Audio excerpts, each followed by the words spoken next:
Hey there. All right, real quick, before we get to the first postgame show of the season, the IU-Gannon postgame show, a couple quick housekeeping notes here that I want to hit. One is that we're moving the Banner Morning episodes to their own feed. So Banner Morning, for those of you who have been around for a while, are short news updates, are about 3 minutes long. We decided to move them to their own feed so they could kind of stand on their own, and so as not to confuse people about the difference between those kind of short news update episodes and then our longer shows. So if you want to subscribe to those, if you want to get them, they're not going to come in just the general assembly call feed. You'll need to go subscribe to the Banner Morning feed. Just search for Banner Morning wherever you listen to podcasts. You should find it. If you don't, please let me know. Just shoot me a note, Jerod at assemblycall.com, and I'll make sure that it gets there. Our interns, Cameron Drummond and Dylan Wallace, will be handling a lot of those this year. I'm sure I'll chime in on some as well. And also, if you use Amazon Alexa, you can get to Banner Morning as a flash briefing. Again, just search for Banner Morning wherever you want to go. Subscribe to it, and then you'll get it in your feed. But if you don't go subscribe to it, you won't get those episodes. You'll just get our post-game shows and our Thursday Assembly Call radio show on this feed that you're listening to right now. Second housekeeping note, we're in the midst of our donation drive, which those of you who are on our email list know. Our goal for this donation drive is $11,000, and as I explained in the email, that money really helps us cover the costs of running the show during the season, which include paying our interns and paying ourselves, frankly, for our appearances on the show. And, we really like this model of opening it up at the beginning of the season, at the end of the season for donations so that you can support us, because it means that we're all in this together. You're invested in the show's success because you've, put some money into it, and we're accountable to you guys. I mean, I think we would feel that way anyway, but there's obviously an extra level of accountability when so many hundreds of people all across the country and the world really have shown how much our show means to them because they've, invested in the show with a donation. So, if you can't afford to donate, if you just don't feel like it, that is okay. Our post-game show, our radio show, all that stuff is going to remain free. But if you really do find what we do valuable and you want to support us, obviously we would appreciate that. The URL to go to is assemblycall.com/donate. That's assemblycall.com/donate. You can set up a recurring donation. You can do a one-time donation. You can send a check. Whatever works for you. All of the information is there. It really does make a huge difference in allowing us to keep the show going, to keep growing it. We use these funds also to help fund our annual trip to Bloomington. This year, that trip will be February 8th for the Purdue game. We absolutely will have some kind of event for everybody after that game so that we can all meet up. If you're going to be in town, or if you're trying to think about what game you want to go to, we will be there February 8th, and we want to meet as many of you as possible. Because as exciting as it is to get back into Assembly Hall for a game and see the Hoosiers play, my favorite part about that trip every single year is getting to interact with people like you, people who listen to the show. And so if you can make it to that game, we absolutely would love to get the chance to meet you. So again, we're close to our goal. I said it's 11,000. We're already past 7,000 as I record this a few hours before the IU-Gannon game. And so if you would like to help us reach that goal and fund the show for the rest of the season, again, it's assemblycall.com/donate. All right. Thank you for indulging me in this brief bit of housekeeping. And now, here we go. The first postgame show of the 2019-20 season, talking about IU-Gannon. Here it is.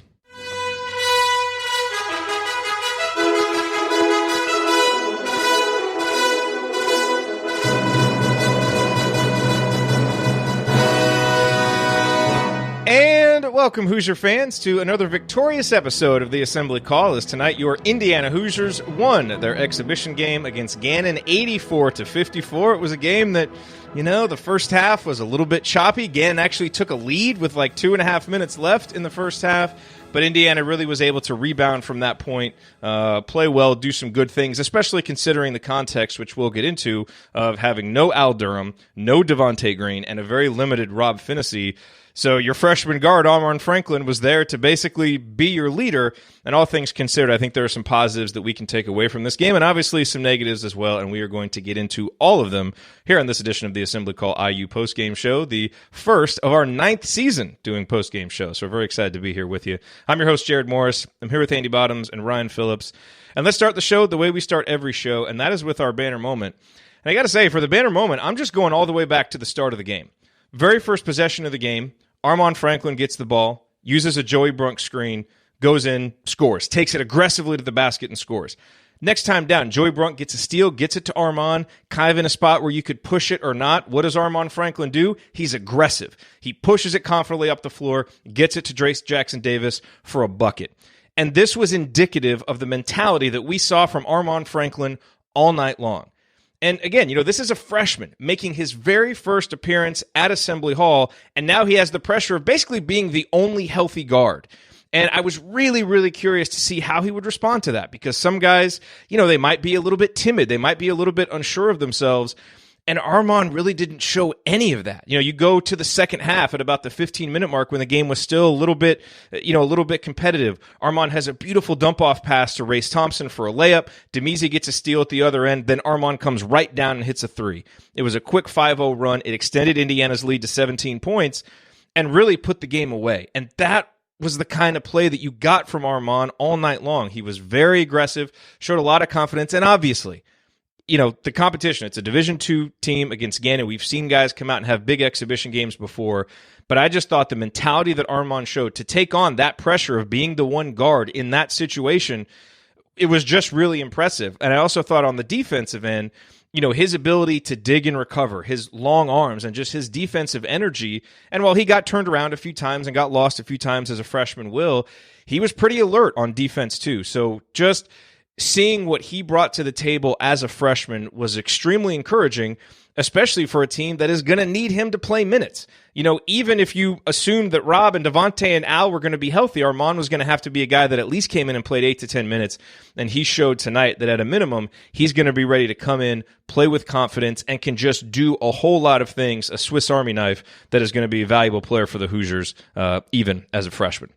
Okay. Our banner moment, as always, brought to you by our friends at Home Field Apparel, which was founded by an IU grad and where they do everything in-house at their new production facility in Indianapolis.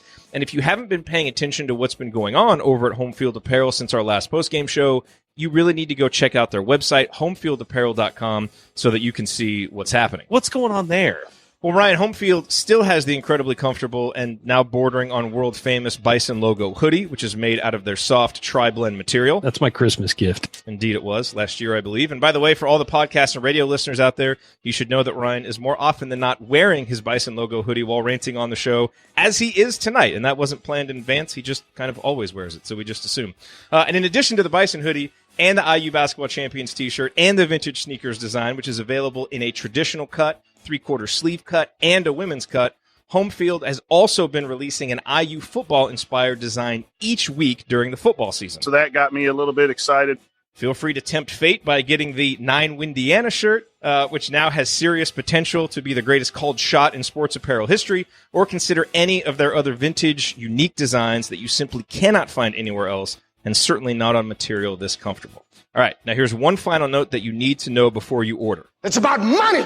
Yes, specifically how you save money on your order. Because you're a member of the Assembly Call audience, you get a massive discount when you order at homefieldapparel.com. Last year, the discount was 15%. And it wasn't good enough. Nope, not for the best podcast audience in the world. So this year, Home Field agreed to bump it up to 20% off. Anytime, whenever you want to order, just use the promo code ASSEMBLY20, that's ASSEMBLY20, to get that discount. And until 11:59 p.m. on Wednesday night, that's October 30th, you can actually get 25% off by using the code ASSEMBLYCALL. Bags of cash? Yes, you will save bags of cash on your order. It's a special limited time deal Home Field is offering to celebrate the start of basketball season. So again, promo code ASSEMBLYCALL for 25% off until Wednesday night. After that, it's promo code ASSEMBLY20 for 20% off anytime. Yeah, that's a big buy. It sure is. All right. It is time to move the ball, find the open man, and get some opening thoughts from the rest of our team. And we will start with Andy, your bottoms line on tonight's Indiana victory. Well, a lot of different ways that you can go. And I think for as much as there was a lull in the second half where I think there was a lot of frustration from an offensive and even a defensive standpoint at that point, I look at the interview with Mike Roberts going into the half, and he said that they really needed to focus on doing three things better: more free throws, more ball pressure, and play at a faster pace.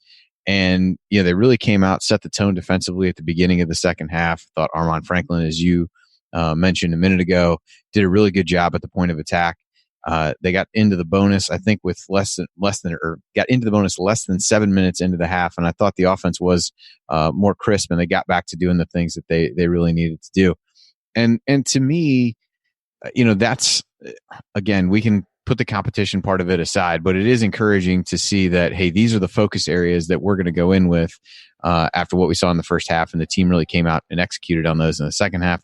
I think you saw that from Franklin. He, a couple of times a little bit careless in the first half, had 3 turnovers in the first half, just 1 in the second. And so I think in general, I was really impressed with the way that they responded to the mistakes that they made, and when they got, into a lull, the way they bounced out of it. And quite honestly, another bright spot for everybody was Justin Smith, 5 for 5 from the field, 8 of 9 from the line.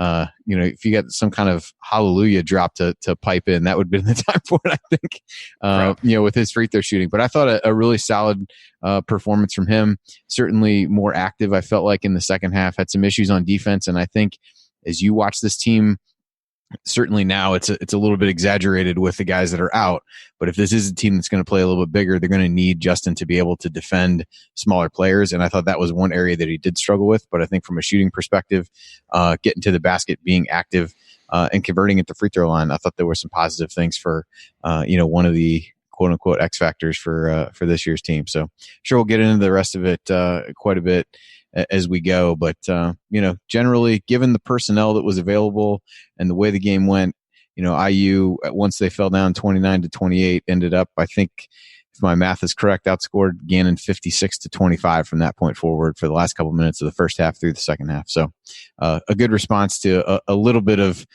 hesitate to call it adversity, given that it was an exhibition game, but, kind of falling behind, a little bit of urgency. A lot of young guys thought they responded well. Playing without your guards, I mean, that's some adversity for an exhibition game. Well said, Indy. Ryan, over to you. What's your rant on tonight's IU performance? Well, I said in the first half when the game was close, I tweeted out, it's like, guys, don't overreact. There's lots of injuries, guys playing out of position. It's essentially a version of a practice. It's not a real game. It's an exhibition, and it's meant to sort of test lineups and test things like that. This isn't necessarily the groups you're all going to send out together. He's testing things and changing things and all of that. But I will say some things that were takeaways. I agree with you on Armaan Franklin. He was great. Look at the line: 12 points, 8 rebounds, 4 assists. He did have those 4 turnovers, but 3 of them were in the first half. He seemed to really settle down in the second half, and it looked more and more comfortable. Now, again, as you said about the competition, he may go into the first regular season game and not be that confident and need to build up that confidence again.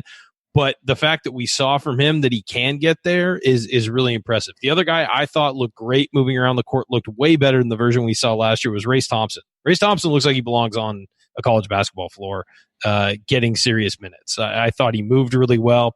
I thought his shot looked really good. He took a 3 but missed it, but I thought the setup on his shot was great and the release was great. Just missed it. 3 of 5. He looked really comfortable backing guys down. He looked comfortable chasing guys on defense, even out on the perimeter. And I thought that he looked great, battling for rebounds, things like that. He only picked up 1, but he was in the mix a lot, and there was a lot of tips and things like that when he was around the ball. And 4 of 6 from the free throw line. So I thought that Trayce Thompson is a guy we've talked about. What are we going to get from Trayce Thompson? Because he's kind of been a forgotten guy because we haven't seen much from him since he's been on campus due to the injuries. And redshirting his freshman year. I thought he looked like he belonged. I thought Jerome Hunter moved around like he belonged. I thought Jerome Hunter definitely was in a situation where he had the first game at Assembly Hall jitters. He had 3 of his 4 3-point attempts were wide open. And as he rose up, and we've seen him shoot before without a hitch in his shot, and he just rose up, kind of had like a little hesitation hitch in his shot. You're going to miss those if you do that. But I thought he moved around really well, looked like, okay, this is a guy who's going to play for Indiana. He's going to be involved, certainly. So those were the 3 guys that really I was focused on and took away a lot of positives from. I really thought Franklin, Thompson, and Hunter were guys that I really eyed up and kept an eye on during the game, and they all looked really good. Obviously, as Andy brought up, Justin Smith looked good. And here's the thing about Justin Smith, and we were texting about this during the game. He can do that every game. The key is him just believing he can do that every game. I mean, he's so athletically talented and so physically gifted, and he's a smart kid too. He should know that he can get to the rim anytime he wants in college basketball. He should know that if he gets the ball on the wing, he can take 2 dribbles and shoot a floater in the lane and get fouled and get to the free throw line and make those free throws. He's got to know and believe that he can do that, and not just against Gannon, but against anybody. He has that level of physical ability. So what you saw from him tonight is, of course, encouraging, but you just want to get him to really believe that this is not just a Gannon phenomenon. This is something he can do night in, night out if he really puts his mind to it and believes in himself.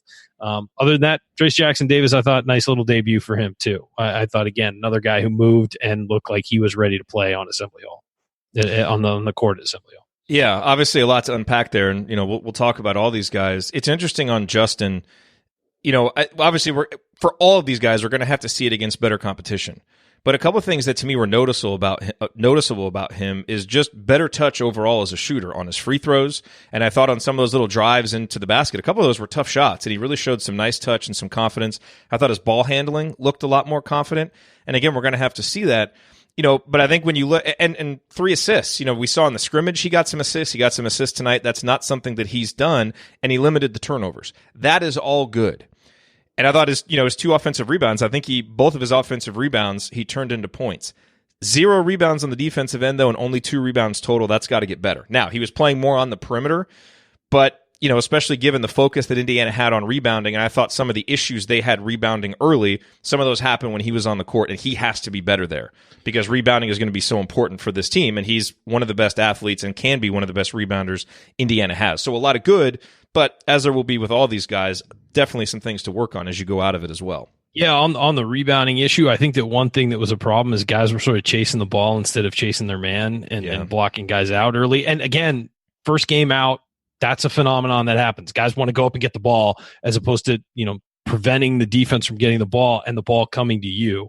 On top of that, I think that also if you're looking at individual stats for rebounding, it's going to drive you crazy this year because there's a lot of guys on this team who can rebound. You saw Armaan Franklin had 8. And the reason he had 8 is because the big guys were going in and going up for the ball. It wasn't coming down cleanly and the ball was falling to him, or he was able to go up and get it because guys were blocked out. So as long as the team is rebounding well, I don't care about the individual numbers. As far as Race Thompson had 1, Justin Smith had 2, Jerome Hunter only had 1. That doesn't really bother me as long as the team is rebounding well. Now, if the team is rebounding poorly and those guys aren't getting rebounds and cleaning up the glass, that's where it becomes a problem. But, you had Trayce Jackson-Davis with 9, you had Brunk with 5, you had Franklin with 8. So, yeah. The rebounding was spread around to spots that you might not expect in this game, given who played when and with who. But I was fine with it. I agree with you that has to be a focus for both of those guys. But as long as their guys aren't getting rebounds, I'm fine with it. I do want to mention real quick, because I know some people were surprised when they saw Rob Phinisee come out there after Archie Miller's comments at his media availability that Rob wasn't going to play, was dealing with kind of a mysterious abdominal injury. Well, Archie said on the pregame show that he wanted to get Rob out there for a few minutes in the first half. I feel like he might have even played more minutes than Archie was alluding to, but basically said just because he hasn't practiced in a month, wanted to get him out there for some competitive basketball.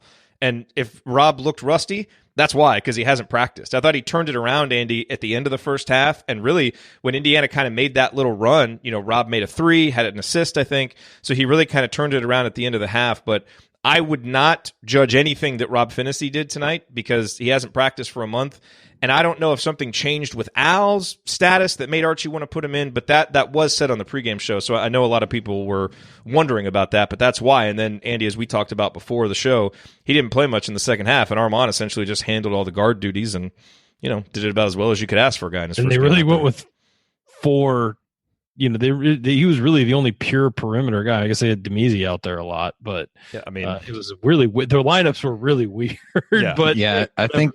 Yeah, it said, I was surprised. It said Rob played 4 minutes in the second half in the box score. I'm looking, I don't remember that, but that doesn't necessarily mean anything. And I wonder how much of his play was the result of finding out that Al wasn't going to be able to go and just needing somebody and basically saying you're potentially the least hurt of the 3 and maybe you can give a few minutes. Because it definitely didn't, if you take the comments from yesterday, it didn't seem like he expected him to play, and you don't really have a feel for if he didn't expect him to play. That's likely because there's been, somewhat limited practice and things like that. So he definitely looked like a guy who hadn't practiced a ton. He did have that flurry at the end of the half that I thought was important in that 9-0 run to close out the half.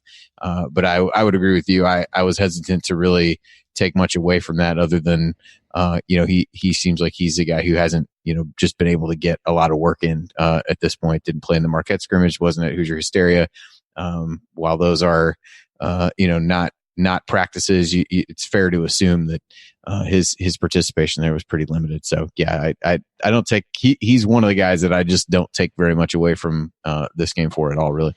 No, I want to go back to Jerome Hunter, because it was really interesting watching how his night evolved. Look, this was not a good night for Jerome. He's rusty. We've heard that he's kind of rusty. You saw in the Marquette scrimmage box score, had some turnovers, didn't do a ton in that game.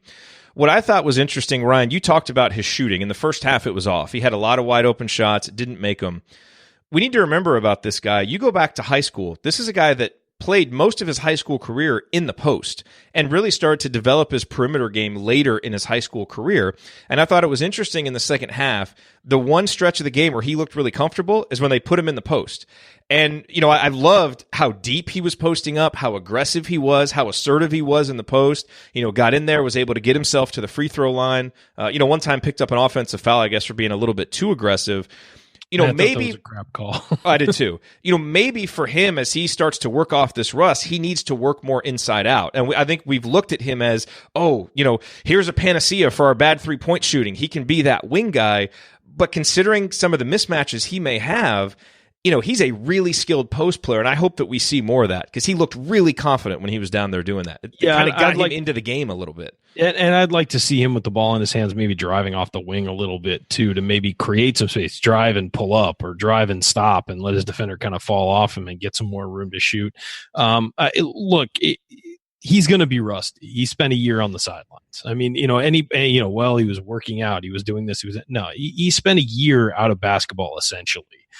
He's going to be rusty, and it's going to take some time. So anybody judging Jerome by what you've seen at, Hoosier Hysteria or this game or whatever, you've got to take the long view on this. He's a guy who is big. He's strong. He's a shooter. He can drive. I mean, he's a wing player. Yeah, if you want to get the most out of him right now, maybe you do throw him in the post and get him to get him more comfortable and maybe sort of feeling himself before you put him out on the perimeter and have him start shooting threes, or create individual sets that get him the ball in the post. The one issue that Jerome's going to have is that this team's going to eat in the post. That is where this team is going to win games. This team is going to win games in the paint. We have four guys trying to post up on one possession. I mean, so then you're throwing him in the mix with all these other guys who are posting up. Now, if you go small for a possession, you want to put Jerome at the 4 or something like that, that's an interesting look. Maybe you get a guy like Deron Davis or Joey Brunk setting a screen that clears his way into the post so he can post up. Maybe that works. I mean, you've got to be creative with it, though, if you're going to do it, is my point. And I think Jerome Hunter is going to be a fantastic piece of this puzzle. If he stays healthy, it's going to take some time, going to take a long view. And maybe, you set some individual sets up for him where, hey, we're going to go smaller. We're going to set cross screens for you, get you on the block, get you the ball there, let you work, and let you, maybe get comfortable with being here. I think that they've kind of done the same thing with Trayce Thompson. Earlier, Trayce Thompson just straight post up, when that's a guy who can play on the perimeter. But again, he's rusty. He's barely played in college. And so they're letting him get settled with his back to the basket, and he's looking really good when he's doing it. So he's drawing a ton of fouls tonight with his back to the basket, and also was able to score some points. So again, it's you just gotta realize Jerome Hunter, it's going to be a long process getting him up to speed. I mean, his freshman year was basically a wash. It was a wash. And then, he's sort of struggling to get where he needs to get, but that's expected. And I don't think anybody should expect anything less from him. If he can get into games and start being a meaningful contributor by December, January, I expect him to get minutes before then, but if he can get in the game and being a guy who's giving you consistent production at that point of year, that would be a huge win for Indiana. Yeah, I think it felt like, I think he shot a 3 almost immediately after coming into the game. And I think he is rusty. I think that's true. I think he's got to defend against try to make up for lost time for the, the season that was lost. I just felt like a couple of the shots were really early in the possession. And I agree with you, Ryan, that trying to find ways to get him the ball off the dribble and drive, I just don't know. I thought the movement off ball at times was better tonight than what we saw last year. There weren't as many ball screens. There weren't as many of those kinds of things. But I do think that if this team doesn't move a lot and really get it spaced out, and I think driving lanes are going to be a little bit hard to come by for him or anybody else. So they'll have to figure that out as they go. But I did think getting him the ball in a position where he seemed comfortable and was at a clear advantage was a good thing. But you can be sure that if he's able to get his shot to come around as we watch him more, there are going to be shots available, because even, Gannon on multiple occasions tonight has 4 dudes just standing in the paint. So if you can find a way to, open shots are going to be there. Somebody's got to knock him down. I think he can eventually become that guy as he gets more comfortable being in the flow and, look like a guy playing his first real game in, Assembly Hall and really trying to make something happen. Now he's, that's done, made a couple free throws, ended up fouling out. Like you said, I thought the one in the post was debatable. But I thought, with him, I think there's a curve in this schedule. I think we can complain that it's not that difficult, and there are some things about that maybe you don't like. For a guy like him, it's good. For a team that's already injured, it's good, and we'll have to figure out what happens from there. But I think it does give him the ability to come along slowly and get himself in a position where when games get tougher and competition gets more difficult, that he's in a position to be a more consistent contributor than he's probably going to be early in the season. And let's also remember the spacing issues were exacerbated tonight by not having our 2 most reliable 3-point shooters, Devonte and Al. When they're out there, that's going to help some of that. And a hobbled Phinisee, who should be the 3rd best 3-point shooter. I mean, that we know of. Obviously, Jerome Hunter might be, but we don't know yet. Demezy. He hit a couple. He's really got to work on his hands and how he moves his feet on defense. Like, that's just... He does. Defense was better in the second half, though. We'll get to that. We'll get to that. Let's break. All right, coming up as we continue our breakdown of Indiana's victory over Gannon, I'm going to point out tonight's meaningful moment that you might have missed, and then we will go inside the numbers to highlight the most important statistical notes from the game and talk about some guys like Demezy that we haven't really touched on yet. All right, you're listening to the Assembly Call. Stick with us. We'll be right back.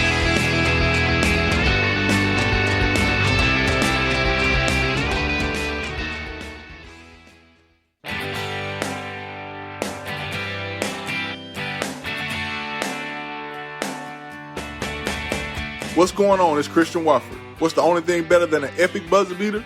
Celebrating it with friends afterwards. Join my guys Jerod, Andy, Ryan, and Coach on the Assembly Call after every IU game. Go Hoosiers.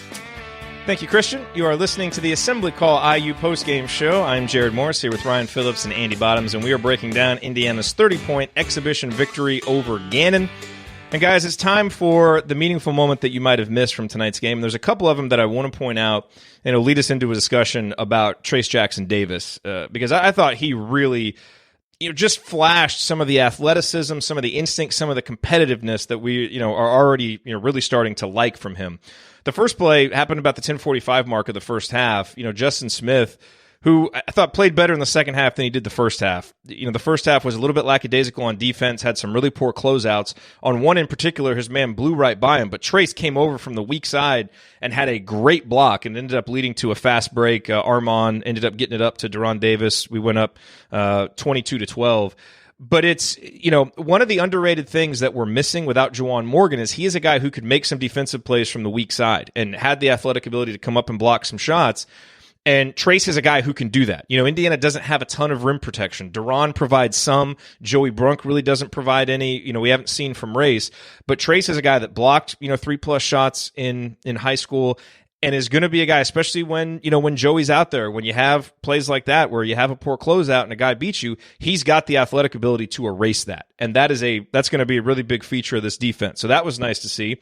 And the other thing I loved was just at the start of the second half, I don't know if you guys saw the shot of the huddle at halftime, but Justin Smith was kind of trying to get the guys up, and for some reason, Trayce Jackson-Davis kind of had this pissed-off look on his face, almost like, dude, we are not going out like this against Gannon. And I was kind of thinking to myself, all right, he's going to come out and do something at the start of the second half. And what does he do? Comes out, scores on the first possession. A couple plays later, he got a foul called on him, and he came down, got the ball, and went right down and scored. And it reminded me of Hoosier hysteria when Joey Brunt got the steal on him and he came down and scored 2 straight possessions. Like, he is a competitive guy that, and obviously, he's a freshman. You want to try and channel that energy throughout a game. But, man, when he gets mad or something happens, he channels it in a positive way and makes big plays, at least so far that we've seen. So, Andy, to me, those plays, and then there was also a rebound putback Trayce had where he was about 3 feet away from the basket and the ball came off, and he had the body control to jump, get the ball, and not bring it down, but in mid-flight, put it right back up and score.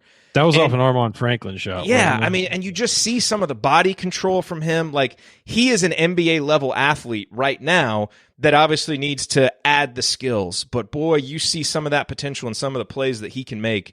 And it's not just athleticism. He plays hard, and he's competitive, and he's a smart player. And obviously the most encouraging thing you take from tonight, Andy, is just how well the freshmen played in their first night out. And those were the plays to me that really stuck out from Trayce. Yeah, that first play that you mentioned is one I had written down as well. I was kind of making a list of defensive issues that I had seen, and one was, that poor closeout by Justin. And then I was like, well, at least you got somebody like Trayce on the back end to erase it. Armaan makes a really nice play up to Durham to score. And, I think you're going to have to take some of the good with the bad as you play lineups like this for however long IU has to play him. And I know Jay in the chat talked about Archie Miller. He put this quote in here, I'm assuming from the postgame on playing with a big lineup. Where we're going to get in trouble here early is defensively.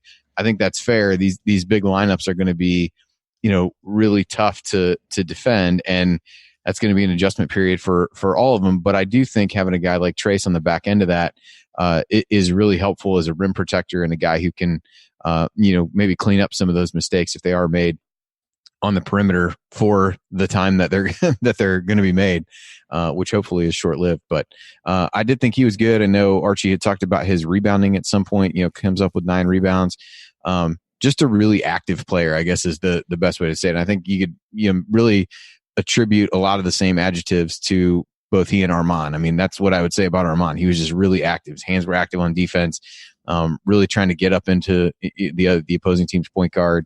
And so those two guys come out and combined for 24 points and 17 rebounds in their debut. I think that's a good sign, and it's easy to look at those guys and who knows what this season looks like, but you project those guys with experience in the program, in the Big Ten, playing against high level competition.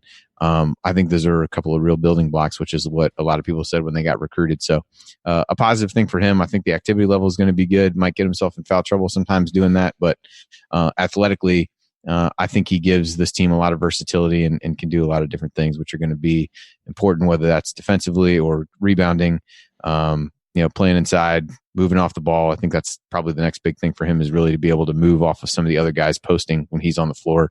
Can you get some easy buckets that way? Ryan, do you have some thoughts on Trayce that you'd like to share with us? Yeah, I mean, he's a 5-star player and was Mr. Basketball. I mean, he's showing that and showing why. What I was also impressed with, I thought his free throw stroke looked really good, and I think that was a concern last year a little bit. How would his shot, just the release and everything like that, look? Because he wasn't a guy who really shot outside 10, 12 feet. He's going to be, as he moves along in his career, he's going to need to stretch his way out to the three-point line. I don't expect to see that this year, but it's nice to see that he's got a release on that shot. I do agree with you. I thought that the Bulldog mentality was great to see. And he's just kind of, nope, this isn't happening on my watch. Because, we're talking about Jerome Hunter's first game at Assembly Hall, and we're talking about Armaan Franklin's first game, and Race Thompson really having the first time to play while having a full offseason or having an offseason behind him and all that stuff. And, it was Trayce Jackson-Davis' first game too, and he looked like a veteran. And I think there was a little bit in the first half where he looked a little kind of, fidgety and ready to go, but he settled in, and he's a big part of what they did in the second half. I mean, to finish with 12 points, 9 rebounds, as you said, the couple of blocks he had, and really just space the floor, move around, chase his guy, not really get caught up in anything, too focused. He was very team focused. He was very, not going to go swat for every shot in the arena. He's going to wait for his chance to go get a block. And all of that was a positive. Would have loved it if he had finished that alley-oop that Franklin, the ill-advised alley-oop toss that Franklin threw him. But good for Armaan for having fun, though. You know, like he should have taken the layup. Is healthy. He's got a lot of rope. You're never going to get more rope as a freshman than what he has right now with who's out there. So you might as well take advantage. But one thing to look at with Trayce Jackson-Davis, he was plus 26, and I mean, I know again we're factoring in the competition and everything, but Indiana won by 30 and he was plus 26. So it's a compliment to him that he played so well in difficult circumstances for everybody, I think. And yeah, it was choppy in the beginning for everybody, but I thought in that second half he really showed, okay, yeah, I'm here and I'm doing this, and I'm not going to let this happen. I also think that one thing he can improve on is getting to the foul line. He got there 3 times, but he was playing with some of those guys down in the post. He's really got to work on, making sure that A, he finishes through contact, which I thought I saw him do a couple times, and B, gets that contact and is able to earn a trip to the line. I thought a couple guys did that really well tonight, including Justin Smith, and that's sort of the next level in Trayce Jackson-Davis's development, is being able to get fouled and get to the line, and also being able to step on the floor and knock some shots. Yeah. All right, guys, let's go inside the numbers, pick out the numbers that really stuck out. One of the things that we've talked about on some of our Thursday night shows is, I think we all think Indiana is going to be more efficient as a three-point shooting team. The percentage should be better, but this is not going to be a prolific three-point shooting team, not going to be a high-volume team. And that means possessions are going to be really important for Indiana. And so rebounding is going to be key and turnovers are going to be key. And Archie Miller talked a couple times after the Marquette scrimmage that those were 2 things he was really disappointed in and how they performed was the rebounding and the turnovers. Now, I didn't think there was going to be much to take from the turnover number tonight because you've got a freshman handling, the bulk of the duties in Armaan. You don't have Al and Devonte out there. I figured the turnover number would be high. I don't know what the percentage was, but it was 16 total turnovers. Some careless turnovers on bad post entry feeds. Some bad passes by Demezy. Like we saw the turnovers. I'm not really going to judge that tonight because when you're playing without your 2 lead guards, you're probably going to have more turnovers. What was really key for me coming into this game was rebounding, because even though Gannon has some size, we have more. We have better size, and this should be a game that we dominated on the glass. And for about 16, 17 minutes, we were not. And Gannon was able to get some offensive rebounds. They were kind of able to play us to a draw there. But Indiana finishes up the game 39 rebounds to 25. You all know I like the percentages better than the numbers, but I don't have the percentages in front of me. But the raw numbers are good. And Indiana, yeah, I know. And Gannon finished with only 8 offensive rebounds, so Indiana controlled them there toward the end. So I was pleased to see that key, which clearly was something they talked about in practice, and Archie mentioned it over and over again, they were able to get that done. And so that I was really pleased to see. And then Indy, the other number that jumps out, Indiana only takes 6 free throws in the first half, 24 in the second half. They made 70% of their free throws, ladies and gentlemen. 70% of their free throws, which, you'd like for 70% to kind of be a floor. But hey, when you see that 7 down there, we'll all take that right now. So it's especially nice with a bunch of big guys shooting them too. That was the other thing. Yeah. So that obviously jumped out. Andy, what numbers really jumped out to you tonight? Yeah, on the turnover percentage, at least the way that I captured the possessions, it was about 22% turnover rate. That's about what I expected. I had about 73 possessions is what I had, and 16 turnovers. So, there were a lot of the turnovers, particularly on the Gannon side, were on moving screens and offensive fouls and things like that. There weren't as many live ball turnovers, but IU's typically fell into offensive fouls or really sloppy passes. There weren't many travels or any of that kind of thing. But from a statistical standpoint, yeah, the free throw one was a big one for me because you look at the box score of the Marquette game, you obviously don't know how that played out. But you saw that, and then you look up and you got 6 free throws in the first half, and you really wonder what's going on. And to be able to go out and get 24 in the second half was really solid. And I thought that overall to get those free throws too. They were getting them from the right part of the floor. They weren't getting fluke fouls. They were pounding the paint and getting fouls that way, which is encouraging. Yeah, I mean, the overall, kind of shot mix in the second half, they got 24 free throws, were 14 of 22 from the field, 3 of 7 from 3. So I think those are, the kinds of shot distribution or whatever you want to say that this team probably wants. Maybe that's a little extreme to be, at over 100 free throw rate for the half. You can't expect that all the time, but you can dream. And I thought those were important just to be able to come out and get those keys and really balance scoring. We talked about that'll likely be, a calling card for this team, certainly impacted tonight by who was available, but you had 5 guys in double figures overall with Phinisee and Race both with 10, Armaan and Trayce with a dozen each, and then Justin with 18. So I thought good balance from that. Trayce and Armaan ended up taking the most shots with 5 and 9. And the other thing, just from a defensive standpoint, I didn't get a chance to check out how these shook out from the first half to the second, but 9 blocks, 12 steals. I think we could all say most of those came from the entirety of the second half in the first, 5 to 6 minutes of the game. I think most of those took place. So I think we often use those as a proxy for activity level or whatever you want to call it. But I think those are good numbers from a defensive standpoint as you look at that. I have not seen updated deflection numbers yet. So, maybe those will come in as we go. But those are at least the positive things that stood out to me. Ryan, I know you've been poring over the stat sheet. What advanced analytics would you like to break down for us this evening? Numbers are my favorite thing. That's why I became a journalist. 34 minutes for Armaan Franklin, 31 minutes for Phinisee Anderson. That stands out to me. I think those guys were getting an audition for playing time with the other guards out. They were getting a chance to show what they can do, what they can't do. First half at times shaky for both of them, especially Phinisee. I thought Franklin, the 3 turnovers, those are jitters turnovers. He was just not focused, letting the ball get away from him a little bit. Only 1 turnover in the second half for Armaan Franklin, though, in 19 minutes is impressive, especially with as much as he was handling the ball. So I thought he really calmed down because the turnovers, he tried to make these really fast entry passes into the post without even trying to get an angle. And he would get into the lane in the first half, and it's like he freaked out about what to do. And in the second half, in the second half, he had a nice floater. He made a mid-range shot. Like, he really calmed himself down as a driver, which was really nice to see in the second half. And what I'll say about that is it's okay to have jitters and to have turnovers as a freshman. You expect that. It just is more glaring when you're playing 34 minutes in a game. When you're the only guard. Yeah, so really impressive from him in the second half to do 19 minutes and only give 1 turnover up.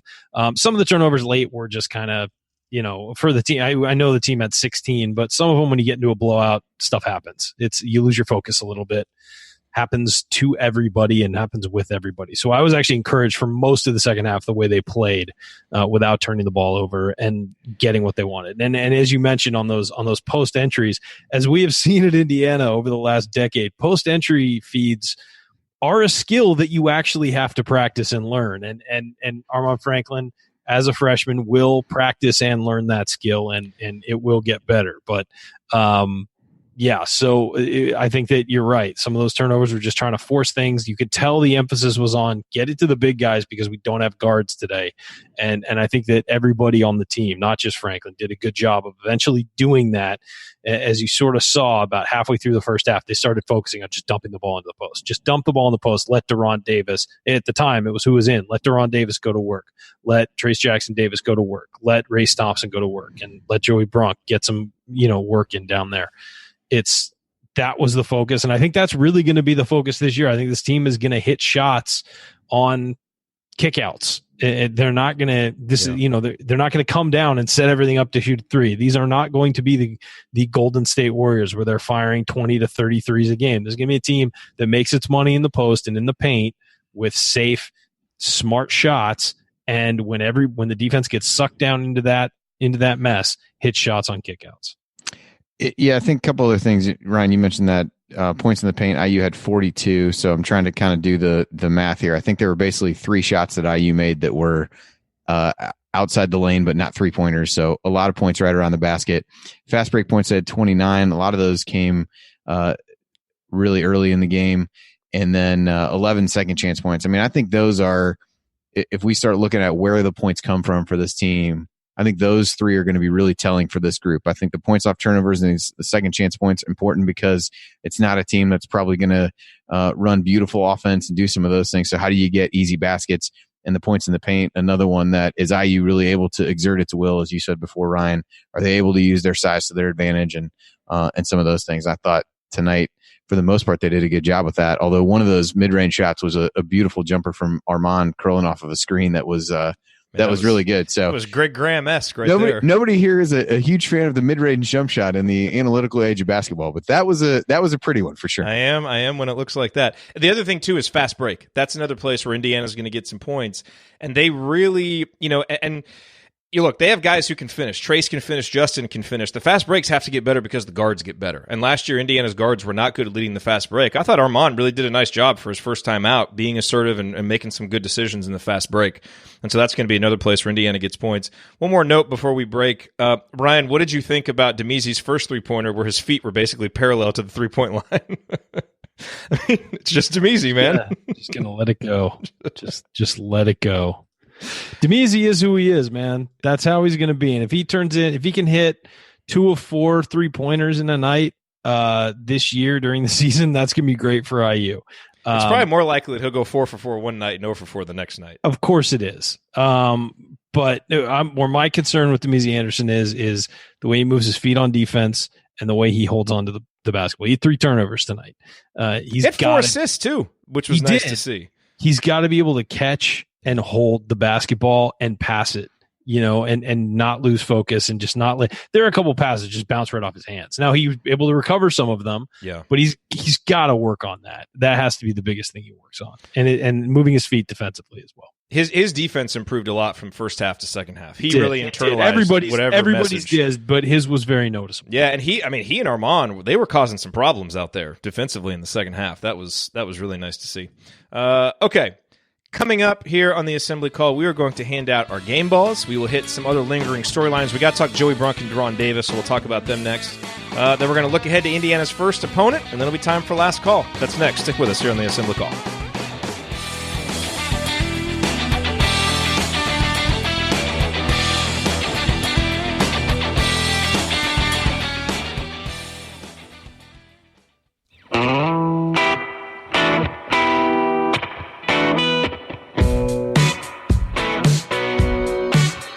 This is Jordan Halls, and I never miss a shot or an episode of the Assembly Call. Thank you, Jordan. You are listening to the Assembly Call IU postgame show. Catch us live immediately following every IU basketball game, plus every Thursday night at our website, assemblycall.com. And while you are there, make sure that you sign up for our free IU Hoops email newsletter. Over 7,000 of your fellow IU fans have subscribed. You get a weekly news roundup plus a post-game analysis email the morning after every game. Do that at our website, assemblycall.com, or text IU to 66866. That's text IU to 66866. All right, I'm Jerod Morris, here with Ryan Phillips and Andy Bottoms. Guys, we're breaking down the 30-point victory over Gannon. Do you realize this is our 9th season of doing post-game shows? 9th season.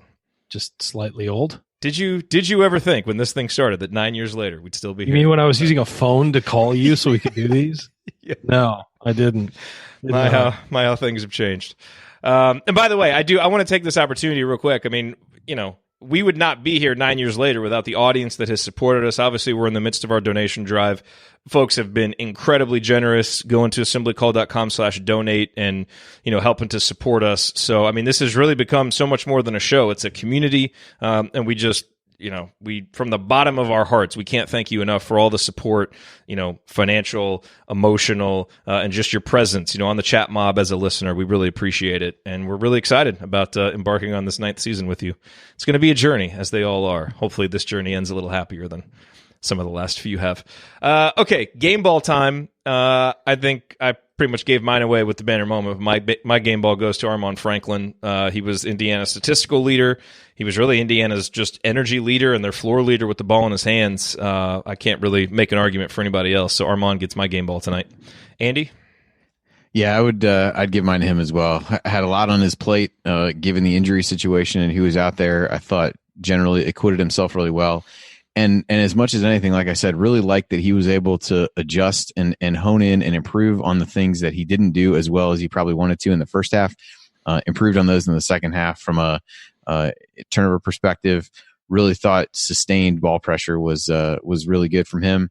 An IU guard kind of rekindling, some of those early Robert Johnson feelings for me. So, who knows? Could be another, could be another fan club. Now, I'm not going to the extreme of some people who are in the chat, like proposing that he might be like only a 2-year player at IU. I think we might need to pump the brakes on that. The chat is irrational tonight. I like irrational chat mob after a victory. This is what happens when you have this long. You have an incredibly lengthy offseason for college basketball, potentially one of the longest of any sport. And so the moment that you see anything, you get excited about it. But I was really impressed with him. I think we talked about him as a guy who maybe was a bit underrated from a recruiting standpoint. And I think you can see that at the very least he's going to be a key rotation piece for this team. He's not going to play 25 minutes a game barring injury, I wouldn't imagine. But I think you see a guy who's going to step in and be capable and be able to provide minutes for the team. And I think this kind of experience is really good for him to get early in his college career and really help him as he goes along. Darian would like you to know that they said 3 years, not 2. Somebody said 2. Somebody said potentially 2. I saw that. Somebody said potentially 2. I'm not just making stuff up. And by the way, speaking of fan clubs, is there any doubt that we are less than a month away from Coach declaring his fan club presidency of Mike Roberts? Coach was sending us. We don't do player fan clubs. Come on. Yeah, but that's Coach. He was sending us tech. He was very impressed with how Mike Roberts was leading the pregame.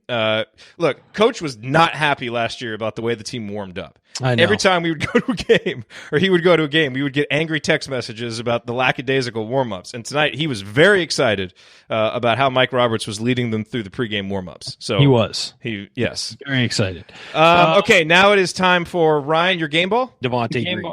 He didn't play. No, not Devonte. I was going to give it to Armaan as well, but just to be different. This is where Ryan plays the contrarian to give it to somebody else. Yep. Yeah, in Ryan's defense, Armaan already gets it because 2 of us have picked him. Yeah, so I'm already off the hook for having to make a decision or something. I'm going to go with Trayce Jackson-Davis just to get him some props. 12 points, 9 rebounds, 3 blocks. 2 offensive boards as well. He was in the mix everywhere, I thought. And then, you got to give him credit for that early run that Indiana went on right out of the half. I think Jerod was spot on with that he just looked like a guy who was not going to lose. So 5 of 9 from the field, 2 of 3 from the free throw line, 12 points in his first game at Assembly Hall. I thought it's really came down to he or Armaan Franklin, and I think he could give it to either of them. I agree. I think Armaan, because of all the weight on his shoulders, I think rightfully wins the award for the night. But let's throw some plaudits at Trayce Jackson-Davis by giving him a vote as well. Excuse me for a moment. 47 minutes, 44 seconds. Jerod was spot on with that. Just want to make sure that I properly marked that for use later. Okay, one lingering storyline that I did want to talk about that we haven't gotten to is Joey Brunk and Durham Davis. We spent so much time talking about how Indiana pounded it inside and this focus of going inside, and we really haven't talked much about those 2 guys. And, they kind of had quiet nights. Joey Brunk was very efficient. He had 6 points, 3 for 3, 5 rebounds. I thought he was really tough inside. And actually, I think, if I recall correctly, all of his buckets kind of came at important times. Like, I feel like he would end like a 4-point run or a 2-minute drought with, one of his little hook shots. And, so that was nice to see. Duran, 6 points, 2 of 6 from the field. And I'll tell you the thing that stuck out to me about them. And, you guys know Jordan Sperber from Hoop Vision, who's doing a video series for us for our private community. And he was analyzing post efficiency and really, focused on those 2 guys. And one of the things that he pointed out about them, the difference between what you'll see from those guys and from typical Indiana postmen and say what Kansas does, where they really pin guys and get the ball down low, is that Duran and Joey really catch the ball away from the basket. And so they almost have to take 2 or 3 dribbles to get in position to score.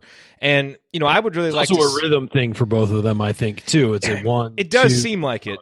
It does seem like it, but at times you would like to see them, bully their way down and get it a little bit closer so that they... Let's be real. Look, they make tough shots, and they can do it, but it would be nice, I think, to see them catch it a little bit closer if they're comfortable doing it. And Race Thompson catches the ball really deep. I don't know. So does Jerome.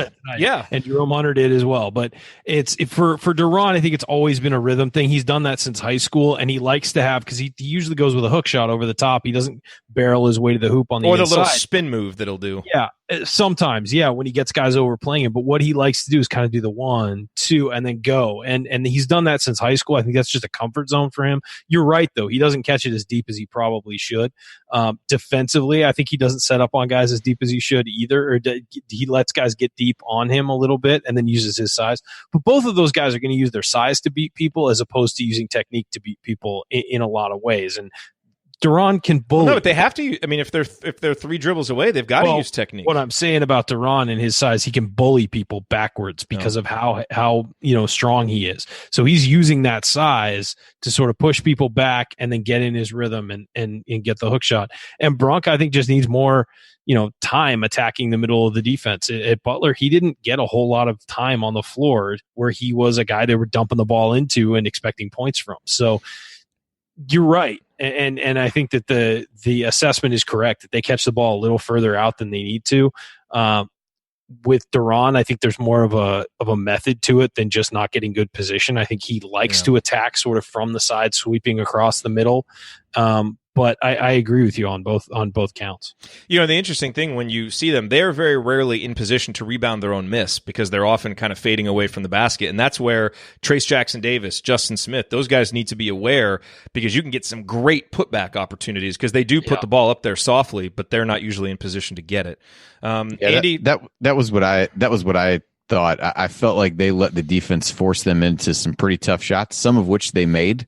But in a game where, for the most part, I mean, Gannon had a couple reasonably sized guys that you really felt like they'd be able to impose their will a little bit differently. I thought a couple of the shots that Duran took that turnaround fall away. Like I just don't in this game that just does there's really not a need for him to have to take that shot. So I thought they finished some tough shots around the basket, but I think allowed the defense to force them into shots that were a little bit tougher than maybe they needed to be. All right. Anything else from the game that we haven't hit yet that you guys have some opinions on? It was an exhibition game against Gannon. I think we've hit pretty much. We're getting our reps. We got to knock off some rust too. I like that Ryan was surprised that people were not really surprised, but felt the need to comment about people overreacting to the first half. I mean, it's in the same way that you still struggle to understand technically when we're recording or doing different things like that. You seem to struggle to understand that this is just what people are going to do, no matter how irrational it can be. Will this be on the podcast? Well, and so Hoosier hysteria wasn't worth talking about. This game, just an exhibition, not worth talking about. Obviously, any game with a tip time before 2 o'clock, you totally discount. You're putting words into my mouth. I said I think we've covered everything you can cover from this exhibition. Hoosier hysteria was kind of a waste of time. This is a little different. We analyzed. We had a lot of people that listened to that show. Don't you dare tell them they wasted their time listening to that analysis. Hey, some of the things we saw in that game, like Trayce's competitiveness, we saw them come out tonight. So, you got a little preview of that at Hoosiers there. Okay, so upcoming, we've got Assembly Call Radio Thursday night, and then next week, we do this for real. It's not an exhibition. It counts. Indiana plays Western Illinois. We've talked about the schedule, how it kind of ramps up. Even this soft part of the November schedule, the softest part is in the beginning, and then you get the Princetons and the Louisiana Techs, which are a little bit better toward the end of November. Do you have anything worthwhile to say about Western Illinois that we need to know about? I cannot say that I do. They're not. I think they're projected to finish toward the bottom of the prestigious Summit League. Ken Palm has the bracketology radar yet? Not on the radar. Barring something unforeseen, they will not be on the radar. But Ken Palm has them picked to finish tied for last in the Summit League, so they should not really be a great deal of competition. But you never really know what'll happen and how things will go. But not a lot to add there. Should be a relatively easy game. I think the biggest question for a lot of people about this one is who's actually going to be available to play for IU in the game, and how that influences what you see and how much of holding some of these guys out is precautionary until it really matters versus is there something else there that might be a long term injury. And certainly after everybody suffered through last season, I hope it's the former, and just really trying to, kind of protect people and do things like that. This isn't the game that I think that jumps up to bite you. But at some point you want to start to get some rhythm and familiarity that you don't want to have to be building against Florida State and Notre Dame and teams like that in December. The chat mob really never ceases to just make these nights so much fun. And there's always something surprising in there. I did not expect to read the sentence, "I partied with Marty Simmons this evening." And yet, there it is in the chat mob. Well, who didn't, really? I mean, let's be honest. No, Marty. I mean, I think that started with a conversation about Armaan Bassett. And, of course, that would naturally lead into talk about Marty Simmons. It did. One day I'm going to have to go review how that thread went, because we're going to covering a lot of ground in there. Don't worry. We're going to have an AC After Dark about Armaan Bassett, apparently. Oh, boy. Okay. Well, you're listening to the Assembly Call IU postgame show. We are getting ready for last call. Remember that because you're an Assembly Call listener, you get 20% off of your entire order at homefieldapparel.com with the promo code Assembly20. That promo code Assembly20 will work all year long for 20% off.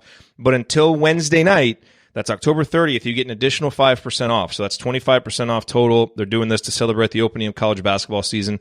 Use the promo code Assembly Call. You can get your Bison, logo hoodie, just like Ryan has on, any of the other designs that they have. If you want a great deal on the most comfortable and unique IU apparel anywhere, go to homefieldapparel.com and use those promo codes. Assembly Call for 25% off through Wednesday, and Assembly20 for 20% off anytime thereafter. All right, guys, it is time for last call. Andy, why don't you lead us off? Your final thoughts on Indiana's exhibition victory over Gannon? I think one of the things that stands out to me is if you look down the list of guys who scored well, rebounded well, whatever the case may be, part of this is a function of who is available, but part of it is also something that if you want to take the glass half full approach can leave you excited for the season. It's either first-year players or second-year players who played sparingly a season ago. So we talked about Armaan and Trayce quite a bit, touched on Joey Brunk, 6 points and 5 rebounds. And then you had Demezy and Race Thompson, the other two guys in double figures, with 10 points apiece. And those are for different reasons, guys who didn't see a lot of playing time last year amidst the injuries. And in Race's case, it was because he was among the injured. But I saw some good things from him tonight. You continue to hear good practice reports and things like that from him, just about what he can do defensively. I think you saw a little bit of his offensive game tonight. And I think that's a positive. And Demezy, quite honestly, is a guy that if people can't get healthy is going to find his way into minutes, one way or another. And so you need to see more consistency from him. You need to see more of the guy that came to play in the second half in that regard. And, the shot is interesting. The one where it's basically like a set shot. I felt like it was, I jumped more like shooting in a game of horse against my daughter in the driveway than he did on that shot, but, went in. So I guess, what can you do? But I think it's encouraging. That's what you want to see out of a game like this, in an exhibition game. Get those guys minutes, get those guys experience, get those guys confidence. And if nothing else, to me, I think all of those guys should walk out of this game feeling pretty good about what they did in their first game of the season, and hopefully they can build on that. And again, that's where I feel like the schedule can help guys like that really, get some reps and build that confidence as it heads into the tougher part of the season. So if nothing else you take away, nobody else got hurt except Durham, I think, taking an elbow, to the head or the eye at some point. And sadly, sadly with this team, that it has become pretty important pretty quickly. Ryan, last call. We only have to wait a week till an actual game, guys. That's it. We're only a week away from an actual game. So let's get excited. Okay, everybody focused, excited. Nice performance by some of the young guys tonight, obviously, is the takeaway. Armaan Franklin, Trayce Jackson-Davis, Demezy Anderson even, and Race Thompson, I thought all had really nice performances. Some of the other guys really, just seeing Rob Phinisee get to play after the rumors we were hearing on Saturday, Sunday, Monday, seeing him out there, positive. So let's get everybody healthy and let's start this season off, get the real games going and something to get excited about. Thanks guys for tuning in to Postgame and Exhibition. Obviously very few of you were in the stands tonight. Look, we've talked all offseason about how important the guards are for this team, how, Devonte Green really brings something no one else on Indiana does, which is that ability to, to make shots, to create his own shot. Al Durham does that as well with his ability to drive. And obviously we know what Rob Phinisee can be when he's healthy. And so, any optimistic prediction for this year's team revolved around those three guys playing huge roles, playing 30-plus minutes a game, and really being big. And tonight, Indiana had basically none of them, except for, a couple good minutes from Rob in the first half. And if you had told me that, and then you said you can go out and win by 30, I probably would have just taken it because, that's hard to remove that level of experience and the uniqueness of the skills that those guys bring relative to the rest of the roster. And Archie said it on his pregame. If you told me that we basically weren't going to get anything from Devonte and Rob through, for October, I would say that's pretty concerning. And yeah, I would say that's concerning. And, I think winning this game by 30 points doesn't alleviate that concern. Like, it is going to hurt this team that those guys haven't been able to play, haven't been able to further develop their skills, haven't been able to further develop their chemistry with their teammates. And so it's going to be really interesting to see as November goes along, as November turns into December and the competition gets better, how those guys come together. But for tonight, you had to play this game with who you had. And the guys that came after, a really big lull there in the first half, I thought really brought it in the second half and showed us what they can do individually to where if you put that kind of rock of a backcourt that we felt that we would be able to rely on, and those other guys can kind of be there to support it, you got the makings of a pretty good team, I think. And so I think that's what you were looking for in a game like this is, flashes from a guy like Trayce that really shows you that he's going to be productive. Growth from a guy like Justin, which I think we saw. Some comfort from a guy like Race Thompson getting out there, and I think at times we saw that. So I think if you went into this game with reasonable expectations, given the context of the guys that were out, I think it's very hard to leave it and not feel pleased and not feel encouraged despite some of the issues that we saw in the first half. But obviously for this team to do any serious damage this year, they've got to have Rob, they've got to have Devonte, they've got to have Al back healthy. So we'll all kind of wait with bated breath to see what the status of those guys is for Western Illinois. Hopefully they're healthy and ready to go, and this team can really start to build something together. Because the thing about tonight is, prior to when some of the walk-ons got out there, everybody who played looked like they belong. This team only has 11 scholarship players, but they've got a lot of good guys that belong. And if they can get that chemistry right, they've got a chance to do some things this year. And I think that's why, we're all really excited to get this season started, and it'll be here soon. One exhibition game down. First game of the season coming up next Tuesday. Okay. Number 9, baby. That's right. That's going to do it for us on this edition of the Assembly Call IU Postgame Show. If you want to see us do the show live and be part of the live chat, make sure that you subscribe to our YouTube channel, youtube.com/assemblycall. And don't forget to go to assemblycall.com or text IU to 66866 to join our free email newsletter. Special thanks to longtime listener Bob Thompson, who produced much of the music that you hear on the show. And thank you for listening. We'll be back to talk IU hoops again with you on Thursday. Until then, take it from me, Robert Johnson. Keep your elbows in and your eyes on the rim.